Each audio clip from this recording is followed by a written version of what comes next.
Estamos con Noelia Villafañe, ella es contadora, presidente de Monotributistas Asociados de la República Argentina, y vamos a hablar de los cambios que se introducen justamente en este 2025. Noelia, ¿cómo estás? Gracias por venir. Bueno, muchas gracias a ustedes por la invitación. Contanos primero, ¿qué es MARA?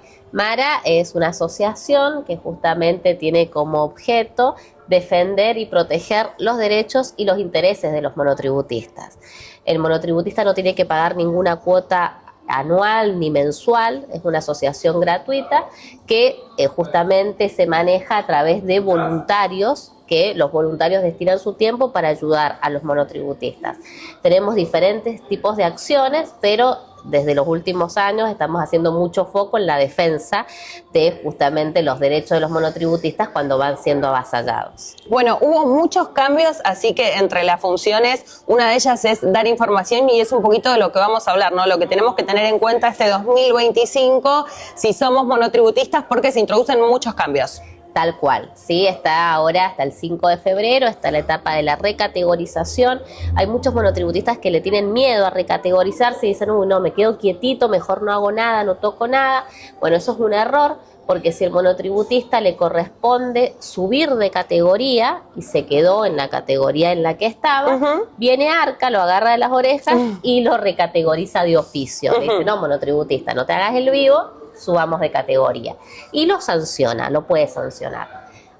Sin embargo, si ese monotributista debía bajar de categoría, supongamos que en julio del 2024 no supo que se aumentaron las escalas mucho más de lo que estaba previsto y se quedó en una categoría alta, bueno, ahora Arca no lo va a bajar de oficio de categoría, ¿sí? Va a quedar en esa categoría pagando mucho más de lo que le corresponde a su categoría. Claro. Es por eso que es importante que lo haga. Y además, Arca ha establecido un régimen una herramienta tecnológica para que haya una recategorización simplificada, que es positiva siempre y cuando el monotributista tenga ciertos datos en mente, y por eso es bueno que tengamos esta entrevista.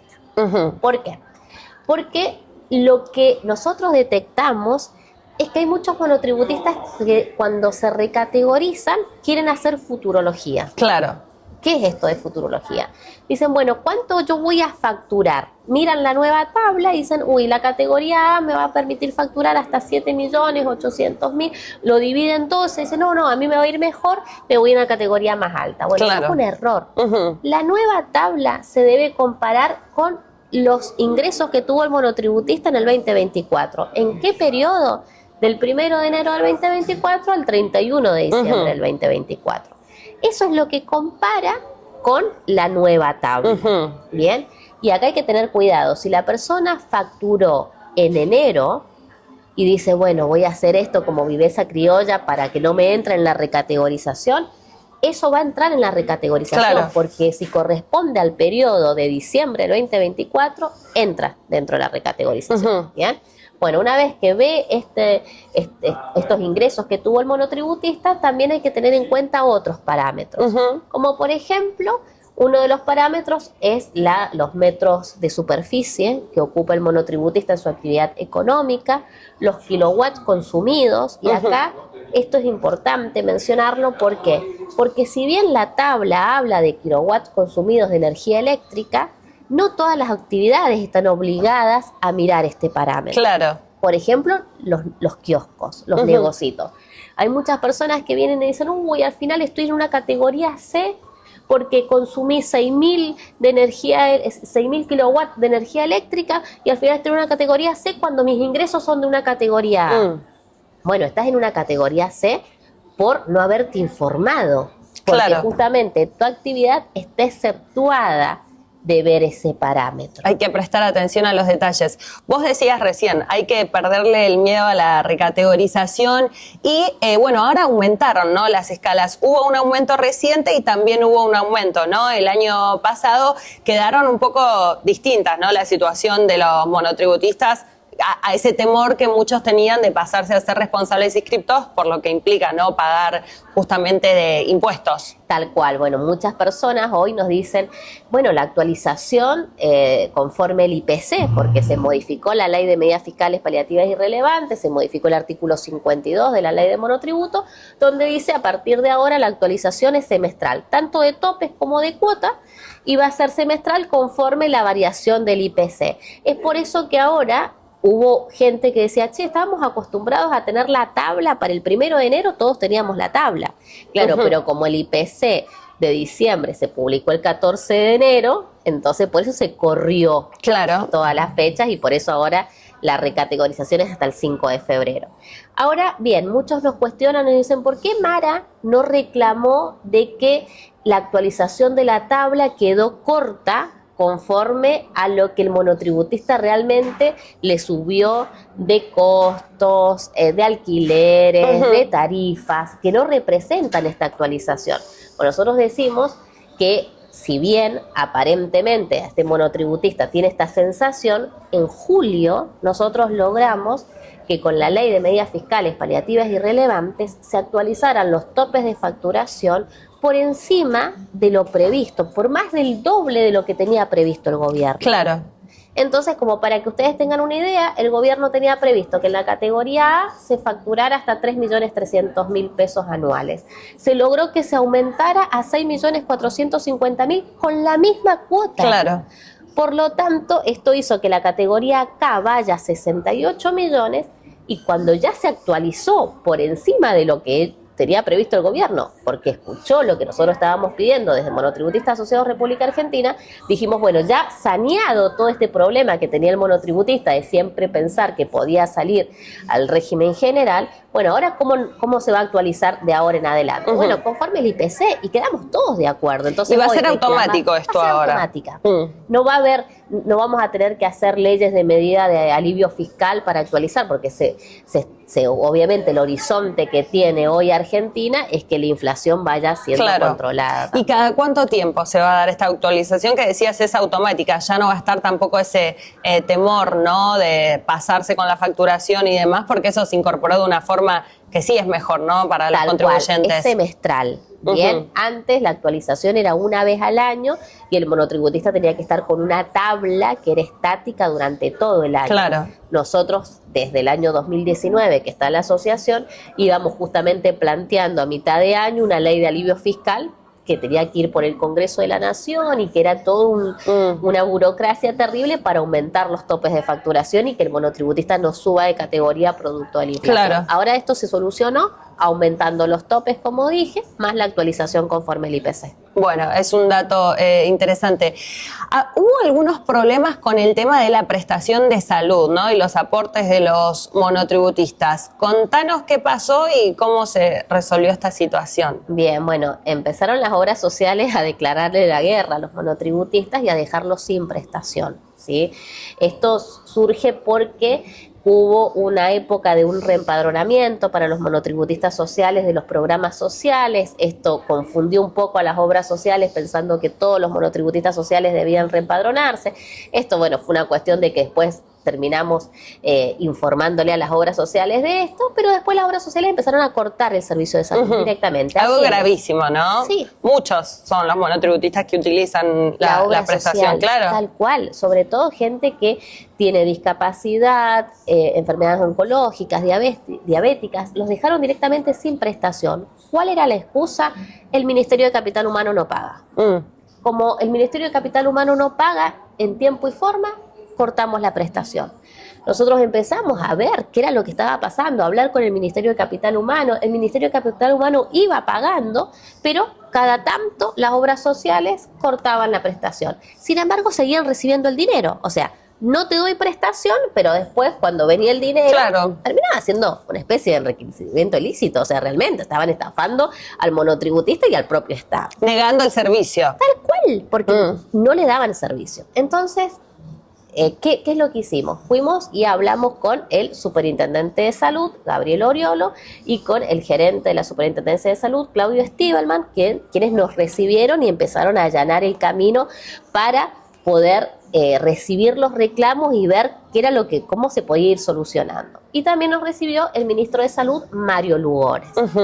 Y hoy por hoy podemos decirle a los monotributistas que ninguna obra social puede cortarle el servicio de salud bajo ningún tipo de pretexto. Si el pretexto es el Ministerio de Capital Humano, bueno, eso no tiene sentido porque el Ministerio de Capital Humano hay una resolución que les da 90 días para pagar. Es por eso que las mismas obras sociales a sus prestadores les pagan con un delay de 90 días. Claro. Entonces, no es que enero se paga en enero, no, tienen 90 días. Por lo tanto, el Ministerio de Capital Humano nunca estuvo en deuda con las obras sociales. O sea, nunca estuvieron ellos habilitados a cortar el servicio. Esto ya se está solucionando en la mayoría de las obras sociales. Hay algunas obras sociales que están todavía medio confundidas, así que bueno. Pero lo bueno es que estamos encontrándole solución y con el soporte también de parte del gobierno vamos allanando ya esta luz al final del túnel. Y si tuviera algún monotributista un problema de estas características, puede, por ejemplo, contactarse con Mara y allí, bueno, contar la situación que está pasando, entendiendo también que hablamos de cuestiones delicadas, ¿no? Porque comprenden también la salud. Tal cual, si nosotros estamos logrando que les reactiven las obras sociales, incluso cuando la persona hace traspaso de obra social, porque la obra social no le dio prestación, estamos logrando que la prestación que le deberían haber dado antes, se las estén dando ahora también esa obra social, que ya no es obra social de esa persona. Así que hay respuestas, hay soluciones, es importante que la gente sepa que hay una herramienta que pueden aprovechar a través de la asociación. Bueno, ¿y qué pasa, por ejemplo, si soy monotributista, hago mis aportes, pero me quiero ir a una empresa de medicina privada? Bien, bueno, ahí con el decreto 955/2024 hay un listado de obras sociales y de prepagas que se pueden anotar para recibir los aportes de este monotributista. Entonces, si la prepaga está en ese listado, puede directamente derivar los aportes a la prepaga. Si la prepaga no está en ese listado, pero articula o triangula con otra obra social, puede averiguar el monotributista con qué obra social triangula y hacer el traspaso de esa obra social para no perderla.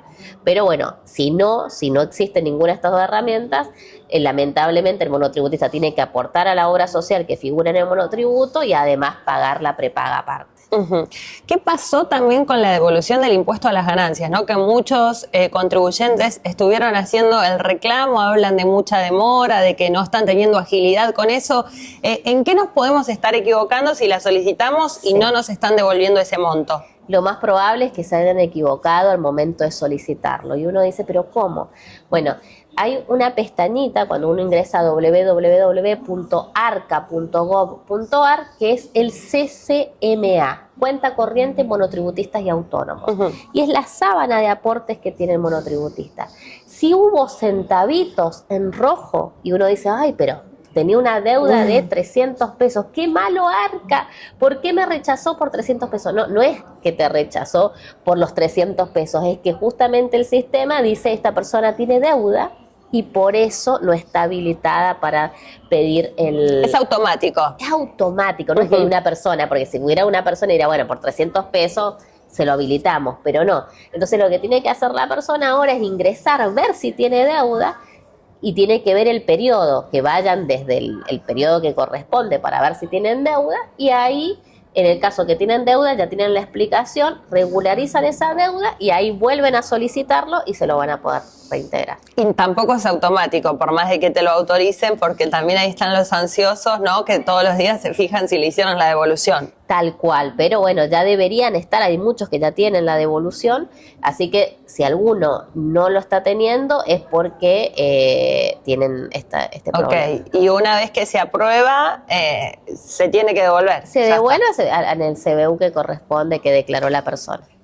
Bueno, otro tema interesante es, hablabas al inicio de la simplificación de algunos trámites, incluso, por ejemplo, la incorporación, ¿no?, de tecnología para que los contribuyentes puedan hacer directamente sus facturas con el teléfono, ¿no? Algo mucho más simple. Tal cual, bueno, pueden emitir tickets, ¿sí? O pueden emitir facturas a través del facturador móvil. Son dos apps. Una es la del ticket y ahí hay muchas personas que se confunden. Y dicen, pero ¿por qué no puedo emitir una factura C a tal contribuyente porque no me deja? Bueno, porque está justamente utilizando la de comprobante de ticket, que es para consumidor final. Claro. Nunca te va a permitir hacer una factura C. Así que hay que ver primero qué app están utilizando. Y después, además, tienen que saber que todos los monotributistas, a excepción de los monotributistas sociales, están obligados a emitir factura electrónica. Yo me canso de ir a negocios que me siguen dando factura imprenta, factura papel, y eso no está permitido, ¿bien? Puede ser de respaldo porque justamente se cayó internet, pero no es que tiene que ser habitual. Entonces, esto ojo, porque los únicos hoy habilitados hasta el momento para emitir factura papel son los monotributistas sociales. El resto, todo factura electrónica. Bien. ¿Y por qué es importante facturar? Acá veamos justamente por qué es importante facturar. Porque es la prueba de la actividad económica de la persona a la hora de jubilarse. Hay muchas personas que nunca facturaron en su vida, van a jubilarse y le dicen, bueno, ¿y usted qué actividad desarrollaba? Yo era costurera. Bueno, ¿y cuál es la prueba de su actividad económica? Muéstreme la facturación. No, nunca facturé. Entonces, bueno, primero por ese lado, porque tienen que tener una prueba de actividad económica. Pero por otro lado, porque ARCA te puede dar de baja por no facturar. Mira, automáticamente. Automáticamente. ¿Y esto por qué ARCA? Si a mí nunca yo facturé y nunca me dio de baja. Bueno, pero ARCA lo puede hacer, ¿sí? De hecho, hay muchos monotributistas sociales que ya están siendo dados de baja. ¿Y cuál es la periodicidad en la que tengo que facturar? Bueno, para el monotributo común no dice estipuladamente cuánto tenés que facturar. Hacer facturas esporádicas. Y por otro lado, si sos monotributista social, tenías la obligación siempre de facturar, pero a partir de la última resolución tenés que facturar 6 facturas en el semestre. Puedes facturar todas en un mismo mes, una por mes, como sea, pero en el semestre 6. Tenés que saber que te van a empezar a hacer el barrido de información y te pueden dar de baja. Así que esto es muy importante que la gente lo sepa, porque además si ustedes están desarrollando una actividad económica y por eso son monotributistas, lógicamente tienen que facturar. Claro. ¿Y qué pasa si estoy facturando y me olvido de pagar el monotributo? ¿Qué nos pasa en ese caso? Bien, es muy buena pregunta esa, porque la gente muchas veces, bueno, cuando no sabe cuáles son las consecuencias. En el monotributo común vos podés adeudar hasta 10 periodos. O sea, si vos adeudas 10 periodos consecutivos, te dan de baja. O sea, no tenés que pasarte esa cantidad de periodos consecutivos.